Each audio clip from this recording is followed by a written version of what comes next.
माननीय सभासदों, माननीय अध्यक्ष जी,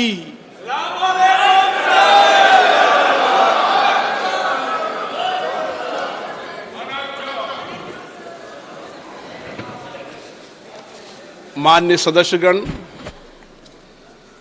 आपको बुलेटिन भाग 2 के माध्यम से पहले ही सूचित किया गया है कि माननीय वित्त मंत्री जी के बजट भाषण की प्रतियां आपको हार्ड कॉपी के रूप में उपलब्ध कराई जाएगी। अतः बजट प्रस्तुत हो जाने के पश्चात माननीय सदस्य बजट भाषण की प्रति प्रकाशन काउंटर से प्राप्त कर सकते हैं।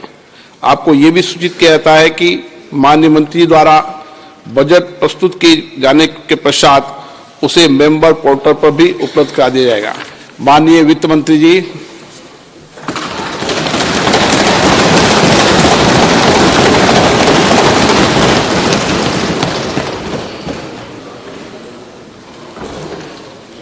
Honorable Speaker, I present the interim budget for 24-25.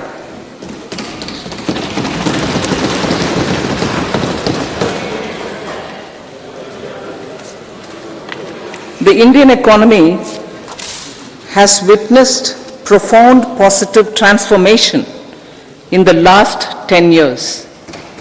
The people of India are looking ahead to the future with hope and optimism.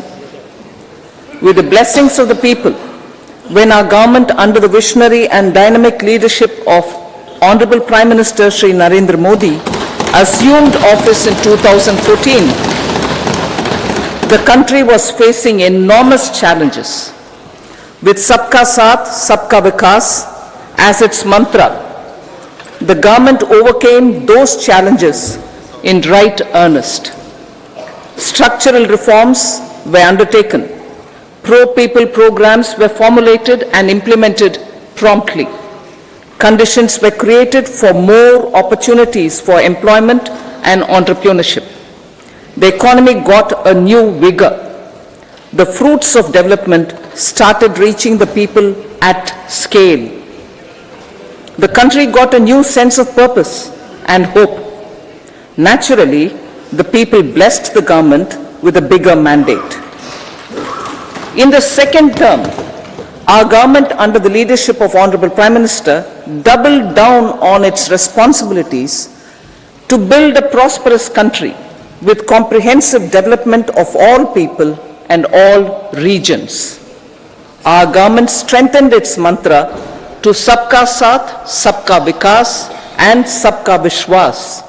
Our development philosophy covered all elements of inclusivity, namely social inclusivity through coverage of all strata of the society and geographical inclusivity through development of all regions of the country. With the whole of nation approach of Sabka Prayas, the country overcame the challenges of once in a century pandemic, took long strides towards Atmanirbhar Bharat, committed to Panch Pran and laid solid foundations for the Amrit Kal. As a result, our young country has high aspirations, pride in its present, and hope and confidence for a bright future. We expect that our government, based on its stupendous work, will be blessed again by the people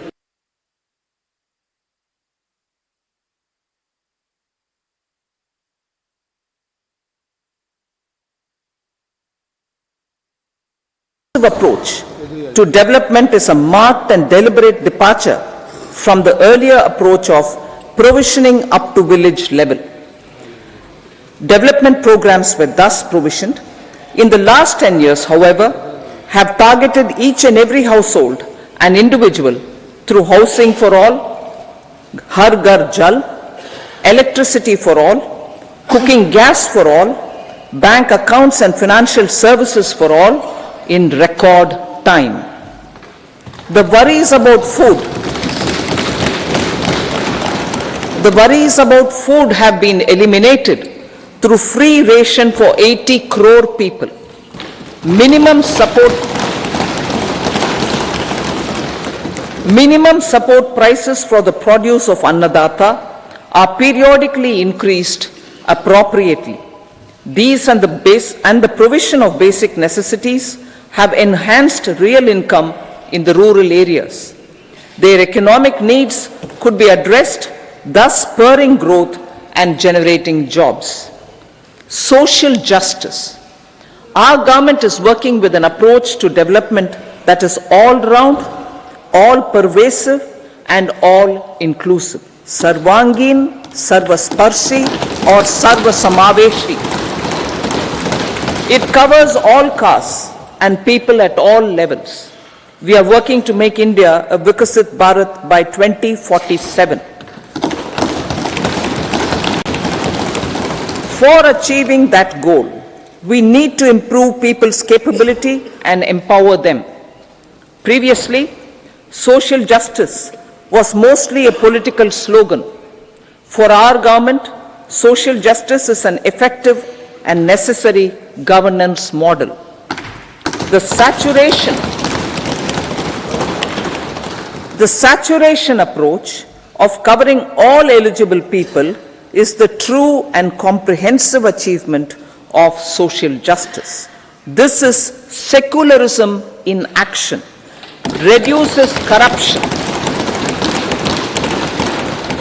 and prevents nepotism, prevents Bhai Bhatijawad.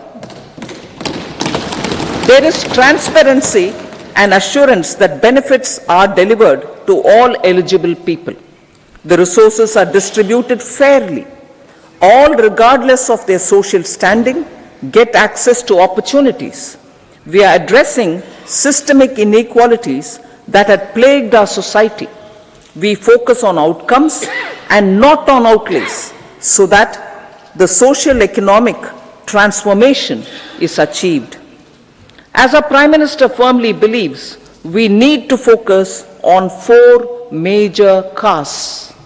They are Garib, Mahilaye, Yuva and Annadata. Their needs, their aspirations and their welfare are our highest priority. The country progresses when they progress. All 4 require and receive government support in their quest to better their lives.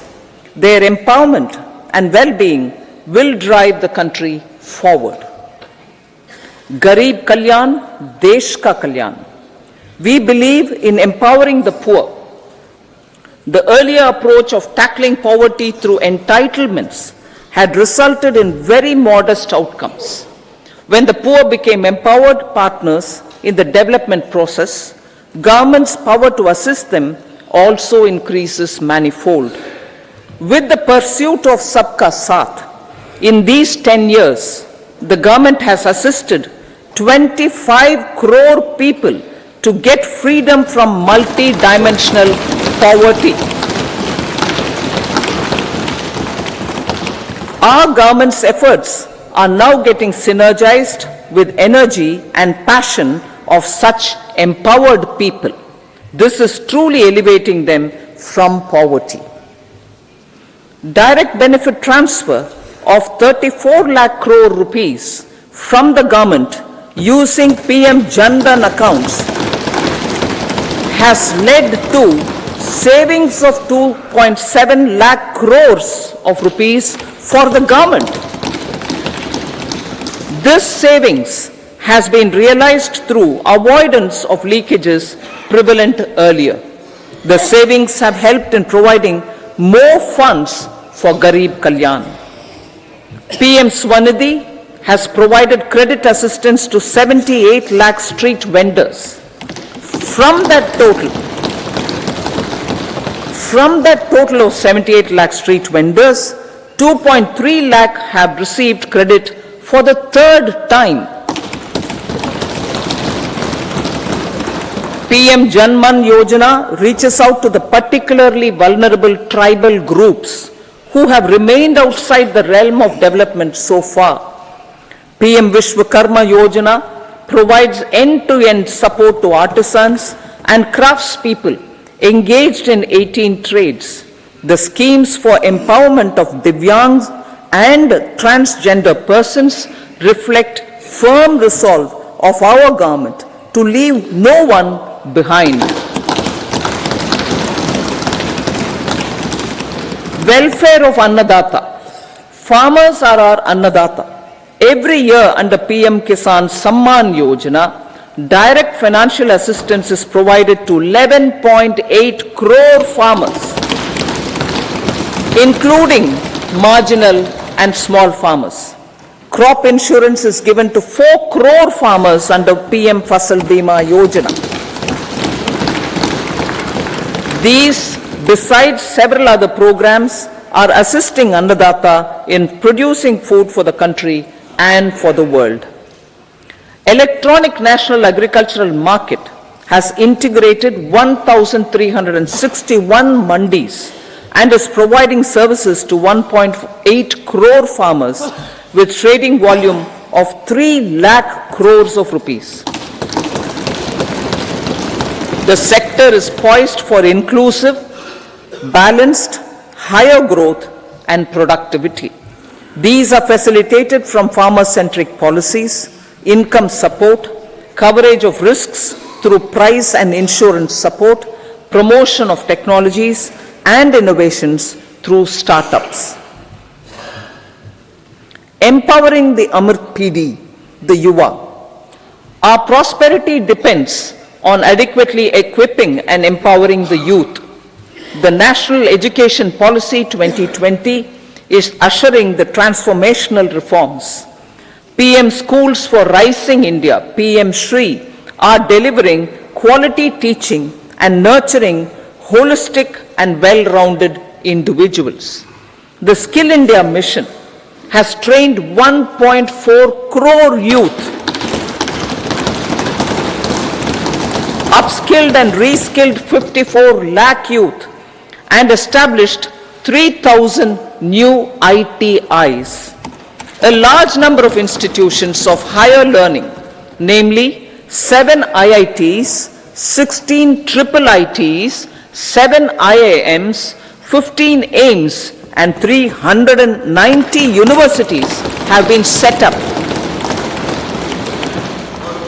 PM Mudra Yojana has sanctioned 43 crore loans aggregating to 22.5 lakh crores of rupees for entrepreneurial aspirations of our youth. Besides that, Fund of Funds, Startup India, and Startup Credit Guarantee schemes are assisting our youth. They are also becoming Rozgar Data. The country is proud of our youth scaling new heights in sports.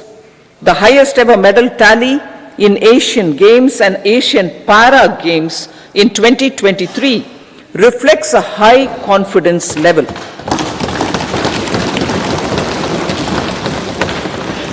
Chess prodigy and our #1 ranked player Pragnananda put up a stiff fight against the reigning world champion Magnus Carlsen in 2023. Today, India has over 80 chess grandmasters compared to little over 20 in 2010. Momentum for Nari Shakti. The empowerment of women through entrepreneurship, ease of living, and dignity for them has gained momentum in these 10 years. 30 crore Mudra Yojana loans have been given to women entrepreneurs. Female enrollment in higher education has gone up by 28% in 10 years. In STEM courses, girls and women constitute 43% of enrollment, one of the highest in the world. All these measures are getting reflected in the increasing participation of women in workforce. Making triple talaq illegal, reservation of 1/3 seats for women in the Lok Sabha and state assemblies, and giving over 70% houses under PM Awas Yojana in rural areas to women and giving over 70% houses under PM Awas Yojana in rural areas to women as sole or joint owners have enhanced their dignity. Exemplary track record of governance, development and performance. Besides delivering on high growth in terms of gross domestic product, the government is equally focused on a more comprehensive GDP, that is, governance, development and performance. Our government has provided transparent, accountable, people-centric and prompt, trust-based administration with citizen first and minimum government, maximum governance approach. The impact of all-round development is discernible in all sectors. There is macroeconomic stability, including in the external sector. Investments are robust. The economy is doing well. People are living better and earning better, with even greater aspirations for future. Average real income of the people has increased by 50%. Inflation is moderate. People are getting empowered, equipped and enabled to pursue their aspirations. There is effective and timely delivery of programs and of large projects. Economic management. The multi-pronged economic management over the past 10 years has complemented people-centric, inclusive development. Following are some of the major elements. 1. All forms of infrastructure, physical, digital or social, are being built in record time.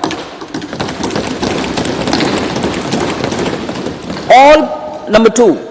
All parts of the country are becoming active participants in economic growth. Number 3, digital public infrastructure, a new factor of production as if in the 21st century, is instrumental in formalization of the economy. Number 4, goods and services tax has enabled one nation, one market, one tax. Tax reforms have led to deepening and widening of tax base. Number 5, strengthening of the financial sector has helped in making savings, credit and investments more efficient. Number 6, GIFT, IFSC and the Unified Regulatory Authority, IFSCA, are creating a robust gateway for global capital and financial services for the economy. Number 7, proactive inflation management has helped keep inflation within the policy band. Now the global context, Honorable Speaker, sir. Geopolitically, global affairs are becoming more complex and challenging with wars and conflicts. Globalization is being redefined with reshoring and friendshoring, disruption and fragmentation of supply chains and competition for critical minerals and technologies. A new world order is emerging after the COVID pandemic. India assumed the G20 presidency during very difficult times for the world. The global economy was going through high inflation, high interest rates, low growth, very high public debt, low trade growth, and climate changes. The pandemic has led to a crisis of food, fertilizer, fuel, and finances for the world, while India successfully navigated its way. The country showed the way forward and built consensus on solutions for those global problems. The recently announced India-Middle East-Europe economic corridor is a strategic and economic game changer for India and others.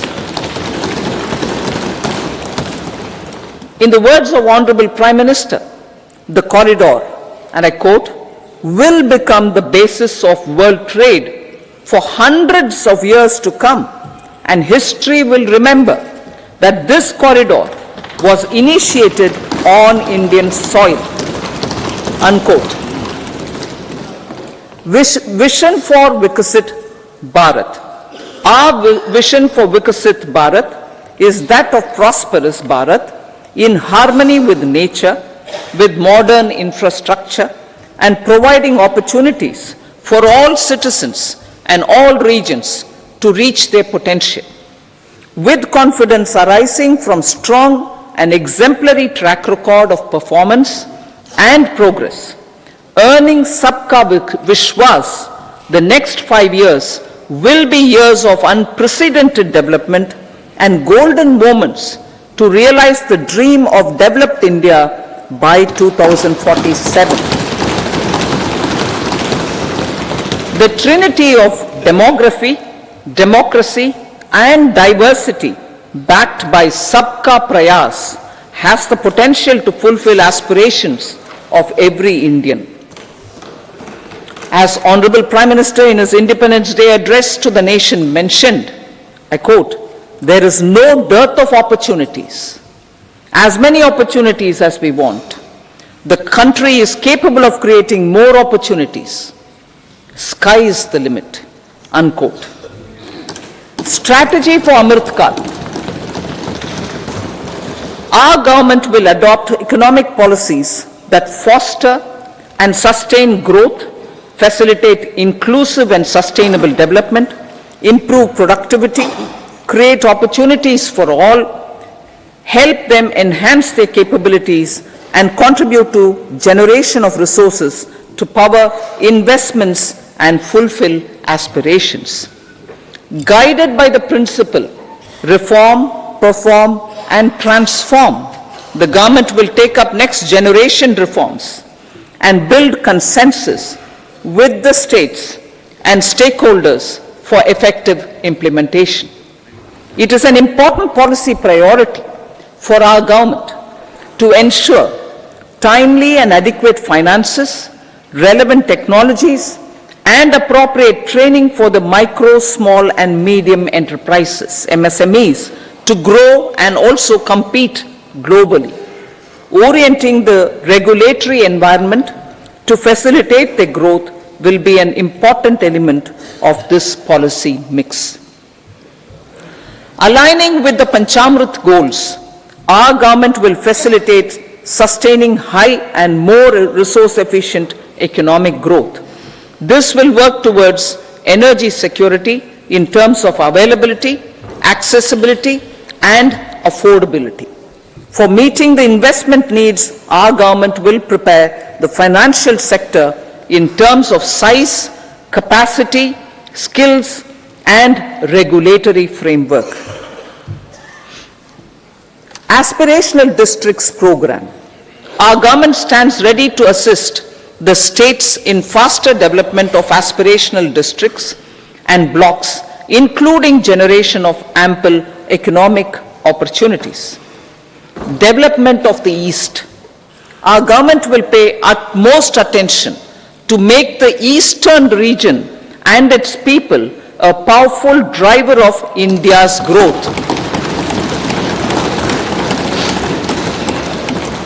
PM Awas Yojana Gramin. Despite the challenges due to COVID, implementation of PM Awas Yojana Gramin continued, and we are close to achieving the target of 3 crore houses. 2 crore more houses will be taken up in the next 5 years to meet the requirement arising from increase in the number of families. Rooftop solarization and Muft Bijli.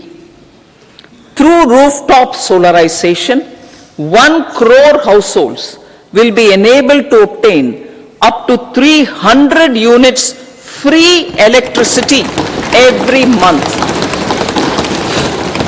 This scheme follows the resolve of Honorable Prime Minister on the historic day of consecration of Sri Ram Mandir in Ayodhya. Following benefits are expected. Savings up to 15 to 18,000 rupees annually for households from free solar electricity and selling the surplus to the distribution companies. Charging of electric vehicles. Entrepreneurship opportunities for a large number of vendors for supply and installation.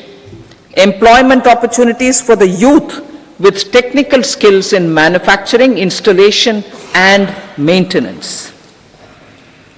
Housing for middle class. Our government will launch a scheme to help deserving sections of the middle class, and I quote from Honorable Prime Minister's words, living in rented houses or slums or chawls and unauthorized colonies, unquote, to buy or build their own houses. Medical colleges. Several youth are ambitious to get qualified as doctors. They aim to serve our people through improved healthcare services. Our government plans to set up more medical colleges by utilizing the existing hospital infrastructure under various departments. A committee for this purpose will be set up to examine the issues and make relevant recommendations. Cervical cancer vaccination. Our government will encourage vaccination for girls in the age group of 9 to 14 years for prevention of cervical cancer. Maternal and child health care. Various schemes for maternal and child care will be brought under one comprehensive program for synergy in implementation.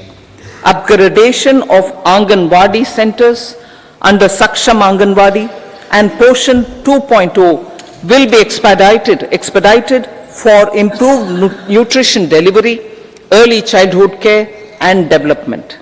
The newly designed U-Win platform for managing immunization and intensified efforts of Mission Indradhanush will be rolled out expeditiously throughout the country.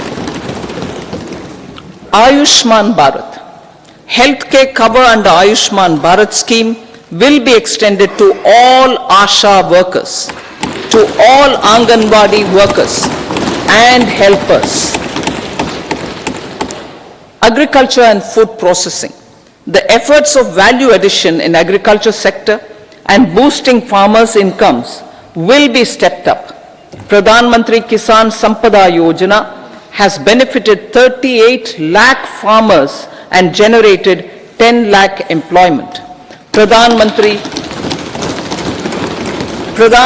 formalization of micro food processing enterprises Yojana has assisted 2.4 lakh SHGs and 60,000 individuals with credit linkages. Other schemes are complementing the efforts for reducing post-harvest losses and improving productivity and incomes. For ensuring faster growth of the sector, our government will further promote private and public investment in post-harvest activities, including aggregation, modern storage, efficient supply chains, primary and secondary processing and marketing and branding. Nano DAP. After the successful adoption of nano urea, application of nano DAP on various crops will be expanded in all agroclimatic zones. Atmanirbhar Oilseeds Abhiyan. Building on the initiative announced in 2022, a strategy will be formulated to achieve Atmanirbharta for oil seeds such as mustard, groundnut, sesame, soya bean and sunflower.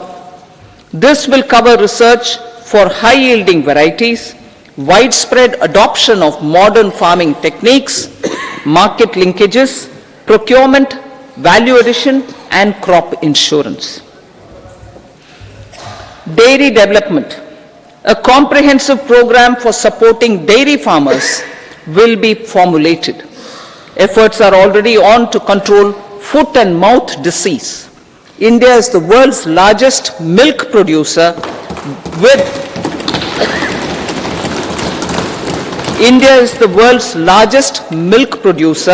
but with low productivity of milch animals.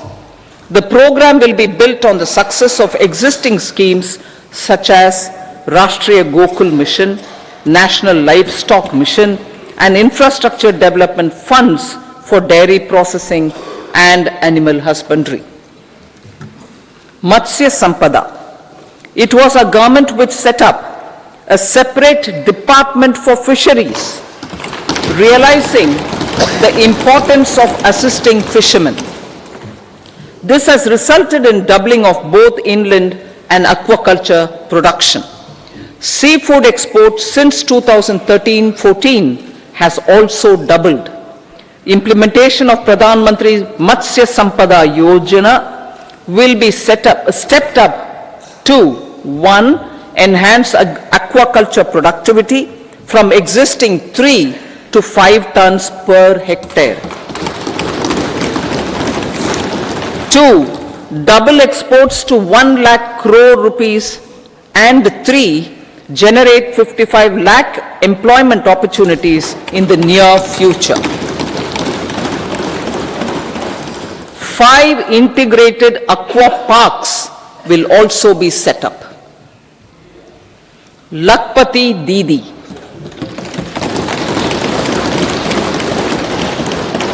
83 lakh SHGs. 83 lakh SHGs with 9 crore women are transforming rural socio-economic landscape with empowerment and self-reliance. Honorable Speaker sir, their success has assisted nearly 1 crore women to become Lakpati Didi already.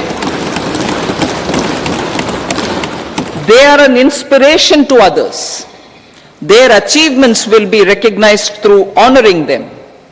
Buoyed by the success, it has been decided to enhance the target for Lakpati Didi from 2 crores to 3 crores.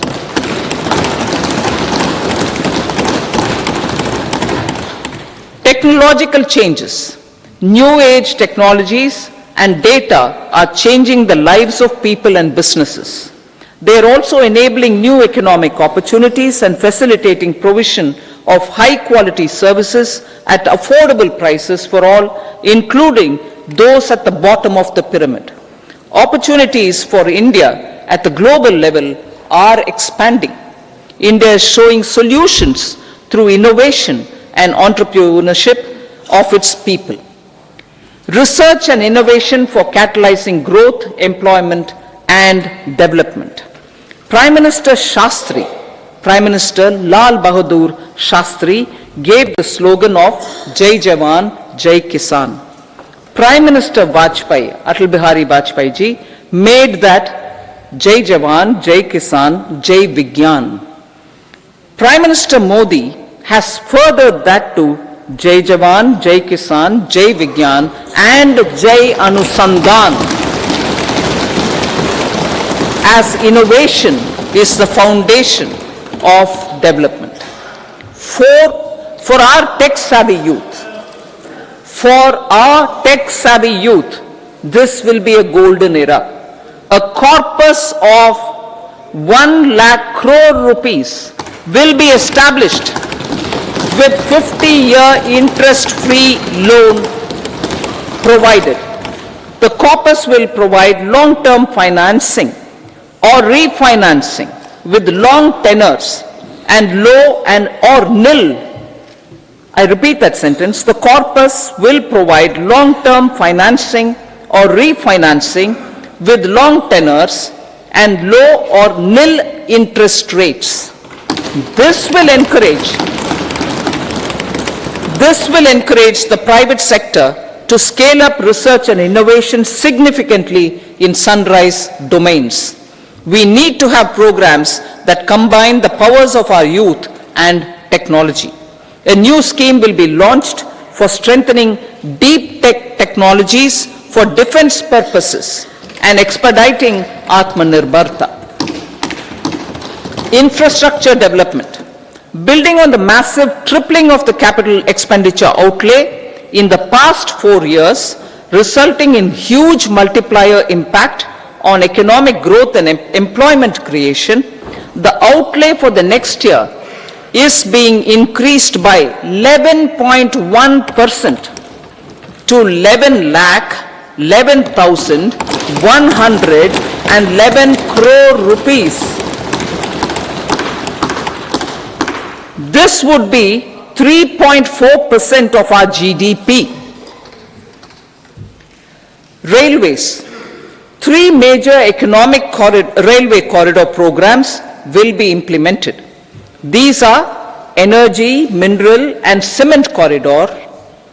Number 2, port connectivity corridors. And number 3, high traffic density corridors.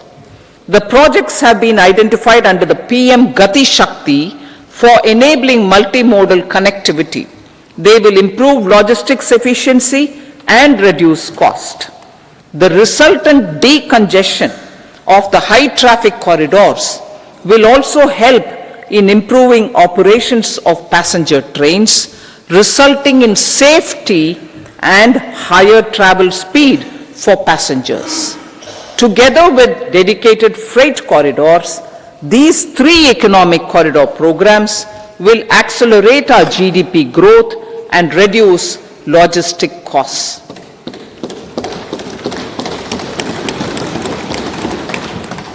40,000 normal rail bogies will be converted to Vande Bharat standards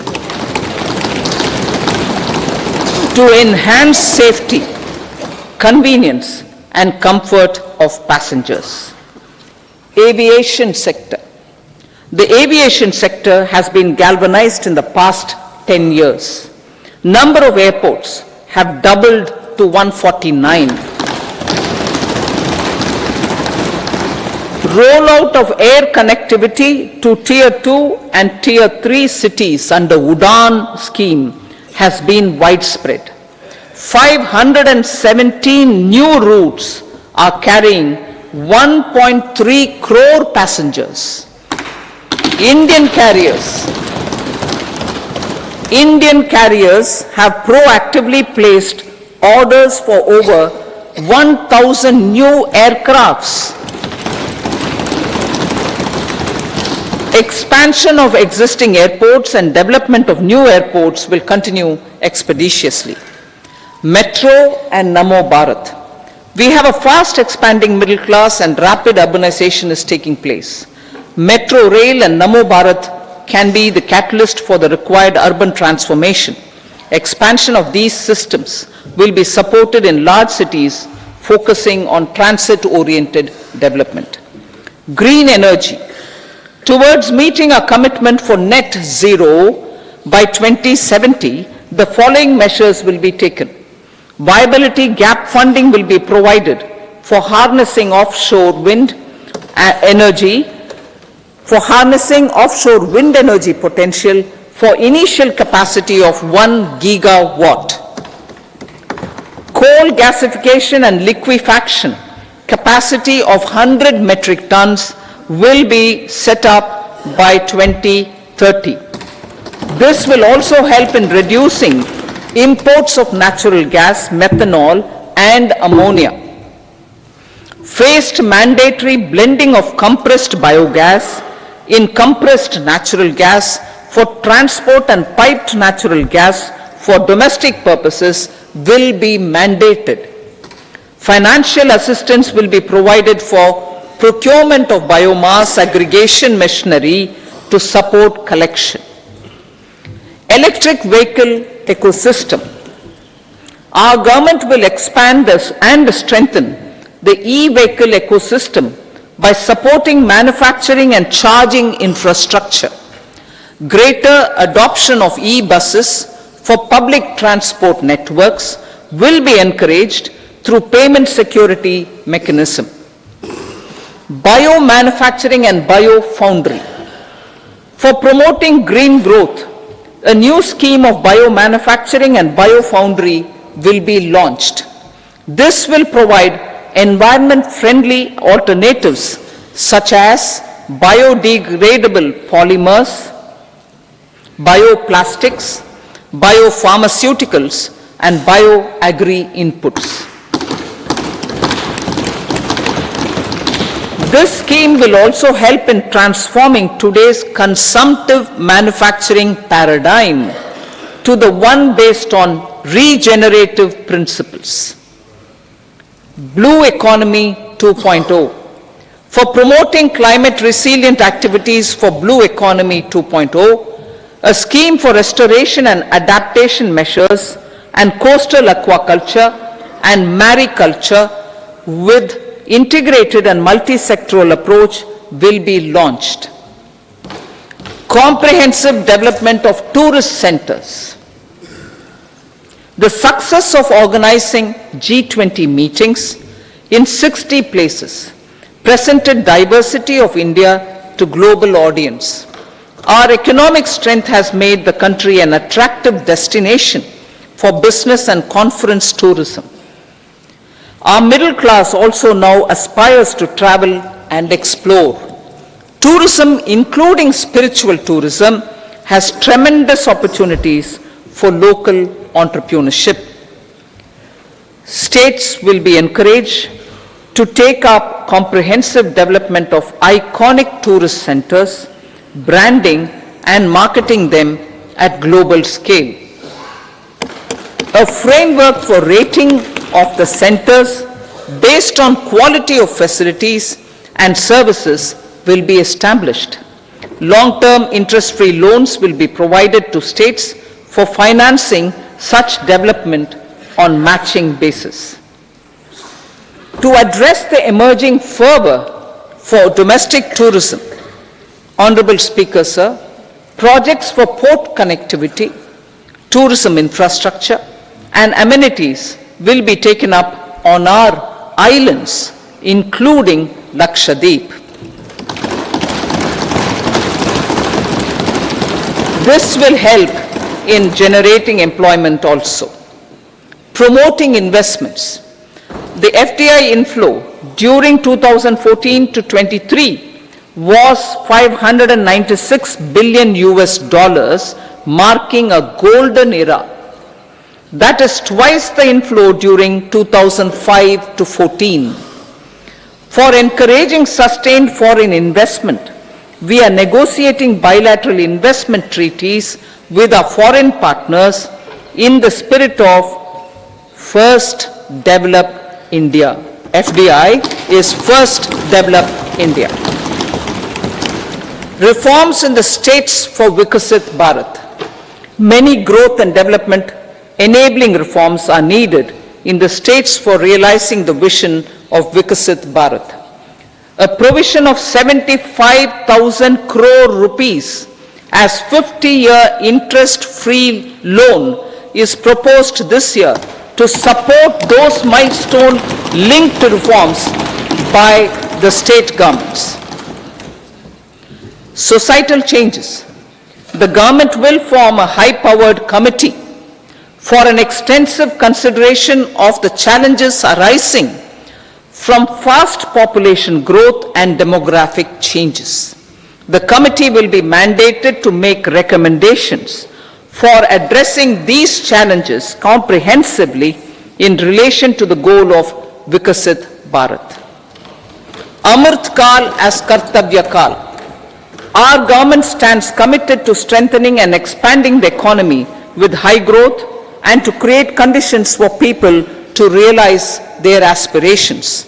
Honorable Prime Minister in his Independence Day address to the nation in the 75th year of our Republic said, and I quote, "We commit ourselves to national development with new inspirations, new consciousness, new resolutions as the country opens up immense possibilities and opportunities.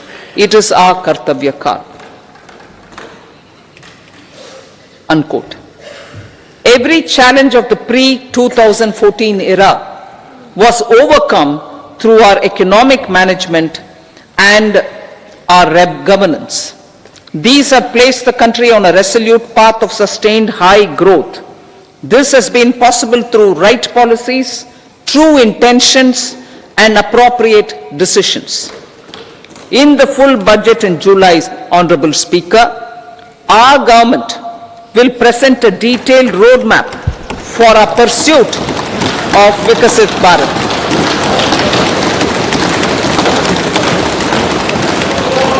Revised estimates of 2023-24. The revised estimate of the total receipts other than borrowings is 27.56 lakh crores of rupees, of which the tax receipts are 23.24 lakh crore rupees. The revised estimate of total expenditure is 44.90 lakh crore rupees. The revenue receipts at 30.03 lakh crore rupees are expected to be higher than the budget estimate, reflecting strong growth momentum and formalization in the economy. The revised estimate of the fiscal deficit is 5.8% of GDP, improving on the budget estimate, notwithstanding moderation in the nominal growth estimates. Budget estimates for 2024-25. Coming to the year 2024-25, the total receipts other than borrowings and total expenditure are estimated at 30.80 and 47.66 lakh crore rupees respectively. The tax receipts are estimated at 26.02 lakh crore rupees. The scheme of 50-year interest-free loan for capital expenditure to states will be continued this year with an outlay of 1.3 lakh crore rupees. We continue on the path of fiscal consolidation as announced in my budget speech of 2021-22 to reduce fiscal deficit below 4.5% by 25-26. The fiscal deficit in 2024-25 is estimated to be 5.1% of GDP, adhering to that path. So the gross and net market borrowings through dated securities during 24-25 are estimated at 14.13 lakh crore rupees and 11.75 lakh crore respectively. Both will be less than that in 23-24. Now that the private investments are happening at scale, the lower borrowings by the central government will facilitate larger availability of credit for the private sector. Vote on account. I'll be seeking vote on account approval of the Parliament through the appropriation bill for a part of the financial year 2024-25. I will now move to Part B. Honorable Speaker, sir, over the last 10 years, the direct tax collections have more than trebled and the return filers swelled 2.4 times. I would like to assure the taxpayers that their contributions have been used wisely for the development of the country and welfare of its people. I appreciate the taxpayers for their continued support. The government has reduced and rationalized tax rates. Under the new tax scheme, there is now no tax liability for taxpayers with income up to 7 lakh rupees, up from 2.2 lakh rupees in the financial year 2013-14. The threshold for presumptive taxation for retail businesses was increased from 2 crores to 3 crores. Similarly, the threshold for professionals eligible for presumptive taxation was increased from 50 lakh rupees to 75 lakh rupees.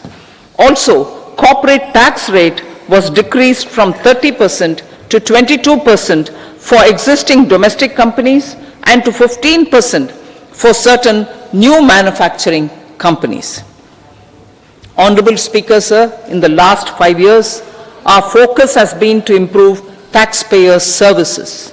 The age-old jurisdiction-based assessment system was transformed with the introduction of faceless assessment and appeal, thereby imparting greater efficiency, transparency, and accountability. Introduction of updated income tax returns, a new Form 26AS, and pre-filling of tax returns have made filing of tax returns simpler and easier.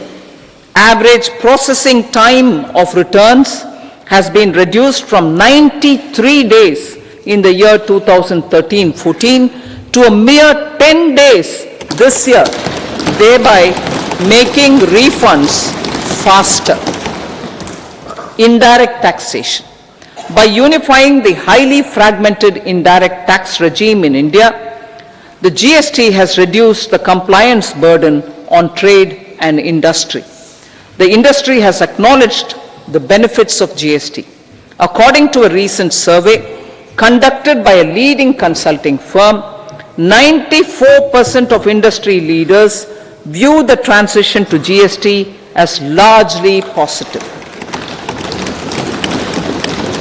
According to 80% of the respondents, it has led to supply chain optimization, as elimination of tax arbitrage and octroi has resulted in disbanding of checkposts at the state and city boundaries. At the same time, tax base of GST more than doubled, and the average monthly gross GST collection has almost doubled to 1.66 lakh crores this year. States too have benefited. States' SGST revenue, including compensation released to states in the post-GST period of 2017-18 to 2022-23, has achieved a buoyancy of 1.22. In contrast, the tax buoyancy of state revenues from subsumed taxes in the pre-GST 4-year period of 2012-13 to 2015-16 was a mere 0.72. The biggest beneficiaries are consumers, as reduction in logistic cost and taxes have brought down prices of most goods and services. We have taken a number of steps in customs to facilitate international trade.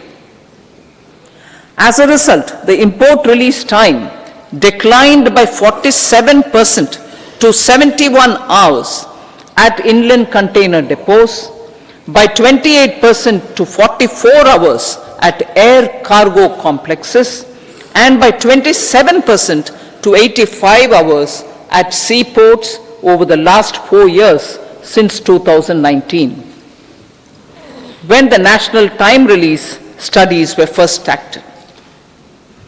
Tax proposals.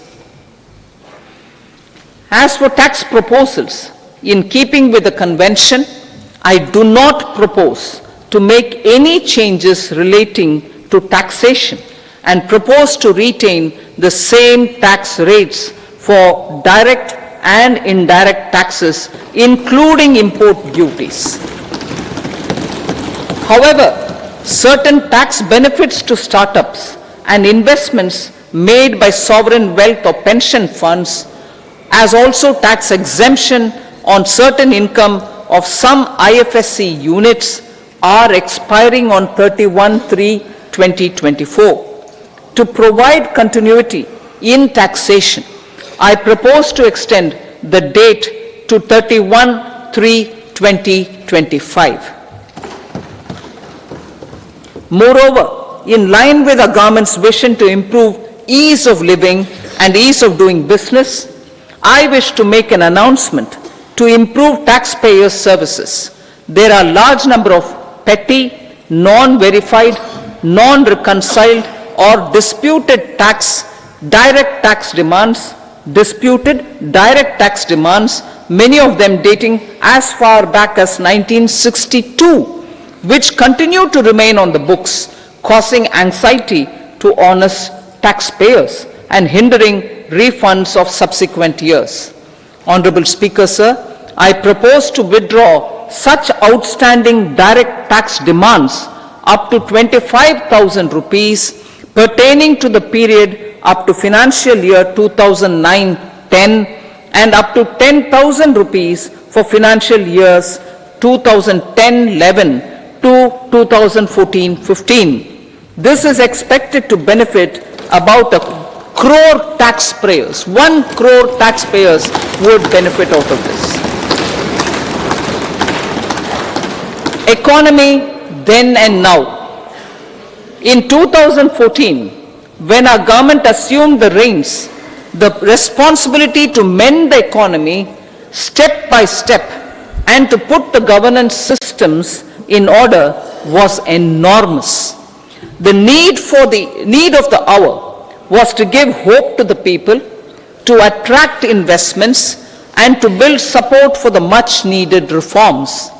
The government did that successfully, following our strong belief of nation first. The crisis of those years has been overcome, and the economy has been put firmly on a high sustainable growth path with all-round development. It is now appropriate to look at where we were then.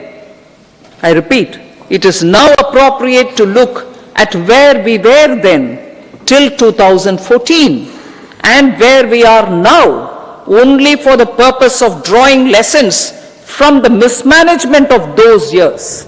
The government will lay a white paper on table of the House.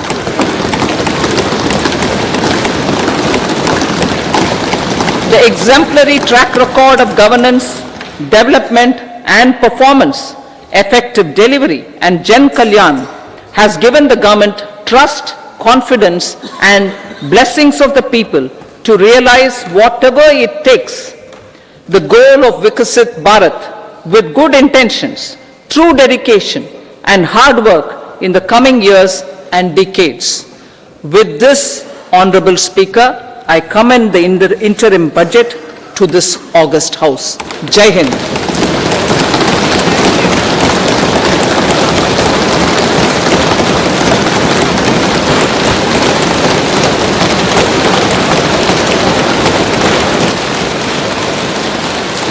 Item number 2, Srimati Nirmala Sitharaman ji.